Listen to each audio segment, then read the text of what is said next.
Well, the poster is made by Mark Michelson. He's Hi,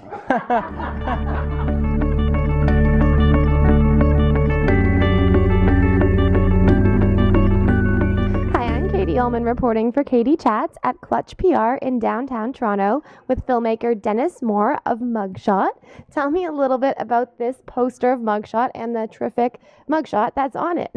well, the poster was made by Mark Michelson. He's featured in the film. He's a collector from New York City, but his other job and one of his main jobs was art director for years in magazines. So he did all the artwork and the graphic design of the film and acted as the art director. So we kind of got lucky. The photo's from a series in Denver, obviously, and we don't really know whatever happened to the guy, but it's a pretty stunning picture. And in the film itself, you talk a little bit about the controversy between mugshots being considered artwork and some people saying that they're not, in fact, artwork. What are your thoughts on this? And, what do you believe is art and not art?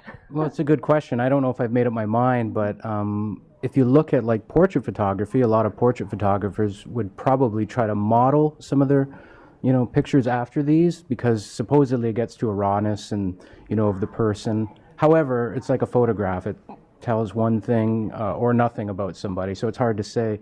But you do capture, people at a moment in time when you may not ever before. So maybe that's a bit of art, life. I don't know. And tell me a little bit about the difference over the years from the first mugshots that were shot on real film cameras and then the ones today that are a little bit less flattering.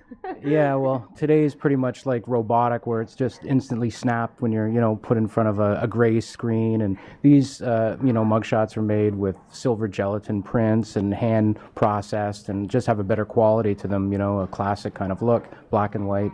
So, yeah, I think people would recognize them more as portraits than the modern ones, which may just be part of social history or, cartoon-like. I'm not sure.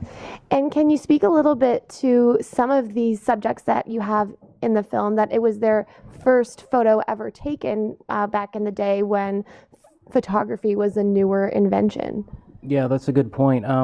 At the turn of the century, a lot of these people would have been poor people, maybe stealing a loaf of bread or, maybe a heinous crime. But either way, they may not have been photographed. And so you have a record of these people, unlike anything else, and, a little bit of history about the person themselves. People in the film, such as Scottish collector Dermot Mogg, he goes on to actually investigate the stories behind these people in a small town in Pennsylvania. That would have been more like the 1930s and 40s. However, it does act as a piece of social history where you could find out more about people. And in fact, he's contacted every single day about, from somebody about saying, hey, that was my grandfather or father. And it's kind of a strange experience, but interesting. And did he come over from Scotland for the film in particular, or was that something he had already It was had a little bit planned? of both. He had been over before doing his research in the small town. I thought it would be an interesting idea. It was actually Mark Michelson's idea. And so we invited him to come over, and he could also do some more research, which he did. And we spent about a week with him, filming him and getting to know him, and we're very good friends. And what you see in the film is Dermot, doing his work. So, he did reconnect with a few families, some of the photographs as well, and found a whole, I think, 200 more while we're there. So, yeah, I mean, we hope to see him again, and maybe we'll actually go to Edinburgh, where he's from, for the next festival. And something that also struck me was the difference between how we treat mugshots in Canada and the States. How in the States they go public right away, and in Canada we wait 100 years before a mugshot will go public. Can you speak a little bit maybe to, neither of them is right or wrong, but maybe to the cultural significance of that and why perhaps you think that is?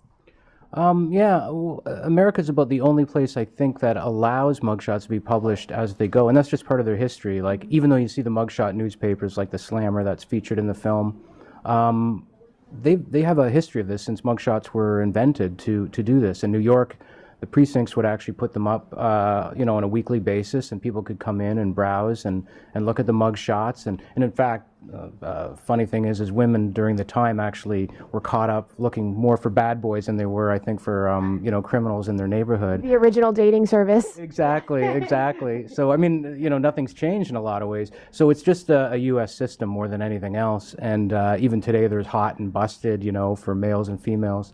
So it's just their system. Whether it's right or wrong, I guess the audience can decide. Some cases it's taken to an extreme, in my opinion. But these are issues that we touch on in 50 minutes, and they're there for kind of larger discussion after. And how did you get so many terrific artists involved in this film?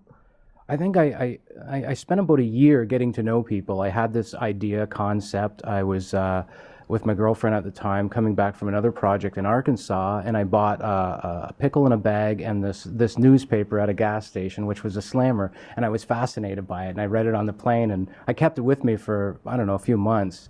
Then I found Mark Michelson's book, and I thought, oh, there's old mugshots and new mugshots, and then I decided, why not tell the story somehow? Still not knowing how to do it, we just went out and I started meeting people and traveling, and we got to know each other, and we were kindred spirits, became good friends, and this was a whole process from beginning to end. We didn't even know what the film was going to turn out to be until near the end. It was really written in post-production. And where's the best place for us to find out more information on the film and where we can see it at Hotdocs as well online? At the Isabel Bader Theater, April 28th, I think it's 7 p.m., and there's a subsequent screening the next night, I think, or the afternoon. After that, we hope to make festivals. It'll be on TVO in the fall, and any of the people in the collection, we have more information on them in the form of little cards to hand out, and there's websites and other information about all the collectors in the film, so that information will come out during the festival in more detail. And I encourage people to look them up. Well, thank you so much. Congratulations, and have an amazing time at Hotdocs. Thanks. I really appreciate it. Thank you. I'm Katie Allman reporting for Katie Chats at Clutch PR in downtown Toronto. Good.